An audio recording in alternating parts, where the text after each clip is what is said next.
This is the only organic strategy that you need to succeed with any type of business you're running, right? Coaching services or done for you offers, whatever. I'm going to break this down and I'm going to break it down into the three separate parts. But phase one is very simple. It's the content flywheel. And honestly, missing above this is the market research and knowing your audience. But essentially, the main thing that you want to do is funnel short form traffic like TikTok, Instagram into YouTube and potentially have some sort of YouTube VSL just because the longer form traffic, I mean, the shorter form traffic is very, very cold. And this is a very efficient system whenever you use it properly because you can funnel them from TikTok to YouTube and Instagram. Instagram is the most versatile platform. As you can see, you can do lots of different stuff with its stories and whatnot. But essentially, how, in a nutshell, I'm going to break it all down, but how the content flywheel actually works is the short form traffic's for the eyeballs, the long form traffic is for the nurturing. Okay, that simple, that easy. Now let's go ahead and break down step by step. So the first part, all this is market research, and really what you need to understand, it's really understanding your audience on a deep level. A lot of people say that, but they don't actually know what that means. And I like to leverage these two things, okay, which is sales calls and AI. These are the two favorite things I love to use to leverage market research, especially not just any sales calls, but people that buy, people that piff our ideal client. We don't want a market research of your audience. We want a market research of the buyers because we want people to actually buy from us, right? So we use calls to the PIFs so we understand their payment, their pains, their common objections, et cetera, et cetera. And we use AI to enhance that because AI just knows, right? And really what you're trying to understand in your audience is the latent conditions. So all humans have these things called human heuristics, which are basically cognitive biases, basically shortcuts in the brain where it's like, yo, we see this, we want to do something, right? Like there's the main six in the book Influence of all humans. It's like, yo, you see other people doing something, it makes you want to do it. We're more likely to conform to authority, stuff like that. So the latent conditions is essentially the psychological profiling of your ICP, of your specific audience. That's what you want to know. Your buyers, not your audience, but your buyers, right? The psychological profiling of the people that you're buying from, aka what is going on in their brain. Their brain is completely different than anyone else's. And really the main thing inside of here is the customer bubble, right? So essentially inside of this customer bubble, it's their awareness level and it's your customers, your buyers, the people you love to serve, their beliefs, their desires, their emotions, suspicions, pains, failures, etc. Right? So this is all of your audience. And all of this comes from their experiences in reality, which turns their attention, which has them have theories, which makes them judgments, makes them believe. So for example, if you grew up in a super small town, like Redneck, Georgia, for example, right? You think, oh, all rich people are evil. And that's where your attention goes. So you theorize that, like, yeah, all rich people are evil, right? Look at all of us. We're all nice people and we're poor. All the rich people are evil. You start making judgments like, yeah, oh, that guy's evil, that guy's evil. And it turns into a belief. And whatever true reality is doesn't matter because it's their perceived reality. And that's essentially the psychological profiling in a nutshell. You really need to understand that in their latent conditions, right? Which is basically their customer bubble, what their beliefs are, their their factors for buying, right? What makes them want to interact with you, et cetera, et cetera. And I already broke down how to actually find this. And yeah, so essentially, whenever you understand this bubble, you can also leverage the awareness funnel. Okay, so I broke down a keto diet one because why not? So there's the 4 buckets of awareness for this specific audience of keto. I'm selling a keto program. So first of all, right, it's I need to lose weight. So it's getting and this goes back to the breakthrough advertising aspect of, the awareness level, like unaware, problem aware, solution aware, product aware, most aware. If you don't know what this is, you might be cooked, but it's the awareness levels of the audience that you're selling to. So these people don't know what you are, don't even know that they have a problem. These people know they have a problem. These people know that there are solutions. These people know about your product, but aren't sure if, it's the one for them. And these people know your product and want it. Okay. And these are the awareness levels, which also tie into the customer bubble. Got it? Cool. So essentially with the awareness funnel, we need to drag every single prospect through this, right? Some of them might start here or here or here, but either way, you got to go one level at a time. You can't go from here to here. Okay. You got to go one level at a time. So for example, let's say that there are people that want to lose weight, right? And they're aware that they need to lose weight because going anything above this, it gets pretty hard, not impossible, but it gets difficult to market to them. So first, what we need to do is make these people believe with our messaging, with our content, with our copy, etc., that the best way to lose weight is to go on a diet. Because once they believe that, then we can sell them on the keto diet. Okay, cool. Now these people believe that the best way to lose weight is a diet, which we use social proof, statistics, etc., to make them believe that, basically propaganda. Now they're like, okay, cool. There's diet, but what type of diet? Oh, it's the keto diet. The keto diet's the best way to lose fat. Once again, we use statistics, facts. Oh, the keto diet's the best way to lose fat because instead of burning carbs, you're constantly burning fat, or whatever the case may be. Not saying I'm for or against the keto diet. I'm just using it as an example. So boom, now they believe that, oh, that makes sense, right? I need to do the keto diet to lose fat, right? And then what they need to realize is, oh, I need to join the keto accelerator to do keto the right way, right? And essentially just dragging them through the levels of awareness of them just getting propaganded. That's the new word, propaganded by your marketing to believe in your product so much. Because if they believe that it's a diet and they believe it's the keto diet and they believe that they need to join your program to actually get results, well, they're going to join your program, right? And this really comes down to the big domino that Russell Brunson preaches. If I can make people believe that the keto diet is the key to losing fat permanently, and it's only attainable through the keto accelerator, whatever, then all of their objections, concerns becomes irrelevant and they have to give me money. So if I can make people believe that desired reality is the key to, or no, if I can make people believe that my unique selling mechanism is the key to desired reality, it's only attainable through my products, they have to give me money.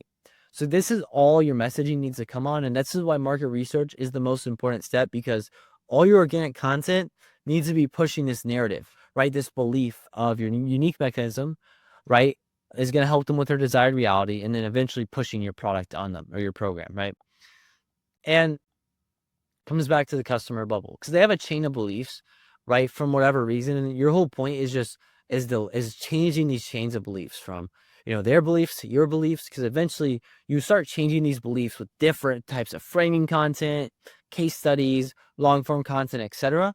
It becomes the big belief, right? Because now look at that. They went from purple or pink, to green, and green is where they buy, for example, right? You get the point. So that's the big step in the market research. It's just understanding, what are their current beliefs, desires, emotions, fears, pains, suspicions, etc.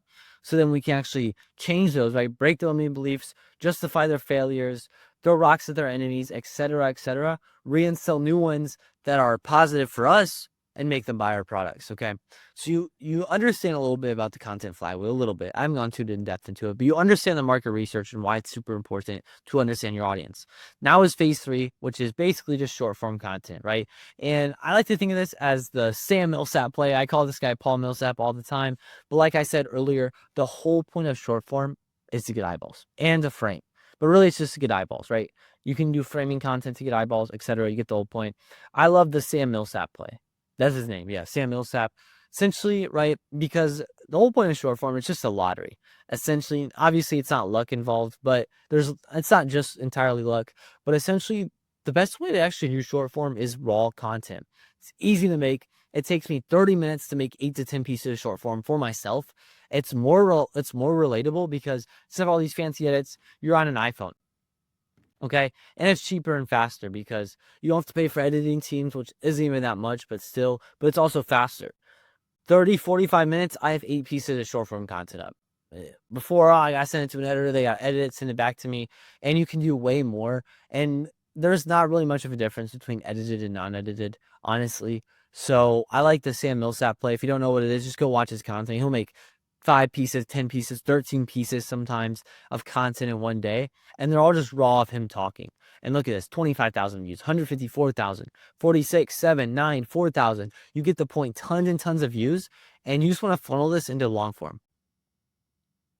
The reason why you actually do this is because Instagram and TikTok leads are cold and sometimes brain dead, right? So if they're going to be colder, they're going to be harder to sell to. So that's why these short form leads, you need to warm them up, right? This can be long form content, this can be webinars, etc. Just long form content that's going to really instill the beliefs that we talked about earlier, right? To then get them to want to join. This won't be a long video either. We only have a little more to go, but like I said, funneling them to these different traffic sources. Can be YouTube, email list, potentially even low ticket products, high ticket products. You get the whole entire point, right? And yeah, that's pretty much it. With Instagram as well, you can leverage things like stories, link in bios, etc., etc. TikTok's really just like short form content, but that's phase 3. So you kind of understand the flywheel a little bit. It's all about to tie together. You understand who like market research as a whole, right? Like who you need to target, how to actually find out who you need to target. Now you understand short form content, which the key here is relating your content to the market research, right? So it's knowing your audience so well that you can make content that relates to them that they want to watch, right? Now is phase 4, okay? Which is I like to call the traffic diversification, because essentially the way I see it is with all of the content that you have right now, Instagram, YouTube, etc., you're just renting that traffic because you don't own the platform and the algorithm always changes. So until you start actually owning the traffic, sending them to owning like emails and phone numbers, sending them down your funnels, you're on rented land. Okay. Extreme example here, but it makes a good point. Andrew Tate got banned on all platforms. He lost everyone, but he had email lists, he had the real world, etc. And he had these things that kind of saved him, because if he didn't have that, he gets deleted off the internet. He's cooked. If your business is only on Instagram and YouTube, you get banned, your business is gone overnight. You go from 50K a month, 100K a month to zero. So you need to be diversifying your traffic source, right? They hit the ban hammer on you. Mark comes over here, hits the ban hammer on you. Business will go to zero, like I just said. So you need to make sure that you're diversifying your traffic sources. And yeah, so here's how to do that. So short form, you funnel it to long form YouTube, right? And you know that you know your audience. Okay. What I mean by this is, now that you know your audience, right? And this spelled, you need to reframe their beliefs using propaganda, right? So sales and trust assets, every single piece of content inside of YouTube needs to do one of the following. And this is honestly in general. Either you break them on your beliefs, like I showed you with the belief chain, you build more trust with the creator of the company, like the face of the company, you sell them on a new opportunity, which is the big domino we just went over, you handle objections, fears, and uncertainties, which kind of is inside of the customer bubble, or you get more views, right? These are the 5 main things that your organic content should be doing. Okay, and let's look at Cardinal Mason. He does it amazingly. And it's simple framework, right? 10 to 20 minute videos, sometimes a bit longer, sometimes a bit shorter. Keep it raw, authentic, provide value, have intention in every single post. So right here, millionaire boys go to Puerto Rico goes horrifically wrong. This gets him more views and builds more trust with the creator. AI is going to replace me. This sells them on the new opportunity, potentially even breaks limiting beliefs, right? Watch this to get never fumble, right? Never fumble sales call. Again, this handles objections about people fumbling sales calls. You get the point, right? And yeah, so you need to make sure every single piece of content, short form and long form, is doing one or more of these 5 things, right? A lot of these pieces of content do more than one, but you need to make sure that they're doing at least one. You need to have intention with every single post, like Cardinal Mason does. Okay. Next is an email list / community. So whenever you're like diversifying your traffic sources off of social media, you need an actual reason, not just an email list, but you need like a free community, a free training, a lead magnet, etc. You need to make it something that's actually valuable, not just a newsletter, because this will get you way more opt-ins. The more opt-ins you get, the better, because you're going to get more people in, you're going to get more diversified traffic sources. Obviously, you want quality too. It's just kind of both. And then you treat the newsletter just like another platform, right? You sell your items, you build trust, you provide value, break limiting belief, sell them a new opportunity, handle doubts, fears, etc. You want to treat it like an Instagram story, which is essentially this SOP that we have for all of our clients, right? That essentially breaks down how to actually do the Instagram story. And with the things with like email lists and stuff, you don't want to constantly sell, because that's going to hurt your reach. And it's like a balance of like selling and not selling, just like on Instagram stories, but email lists is the exact same thing. You want to provide some value, extract goodwill by selling, you repeat the process. So now we can actually go back to this flywheel and see how it all ties in, right? So essentially right here, you get the views from short form content, right? Some of them are just going viral. Some of them are framing the people, and you funnel them into your different things, right? Your funnels, your YouTube videos, etc. And what this is doing, this is nurturing them, getting them to know, like, and trust you more, selling them on a new opportunity, making them truly believe in your product and program. And you can funnel them there, right? Using Instagram story sequences, YouTube, etc. And from there, they're watching your content. They're getting to know you more. They're falling into the propaganda of your opportunity, and now they're buying from you, right? That's why this works so well, because you funnel the short form into the long form into the funnels, or short form into the funnels, which basically pushes them to more sales assets, and you get more sales. So that's the only organic content strategy that you need. If you want help implementing this, or just implementing anything for your business at all, right? We work from anywhere from coaching businesses to even done for you services like funding, taxes, etc. You can book a link, you can book a call with me, first link in the description. Once again, only if you're a creator, coach, or some sort of business, or you have an audience and you want to start one, you can book a free one-on-one call with me. I hope this video helped. I'll see you guys in the next one. Peace.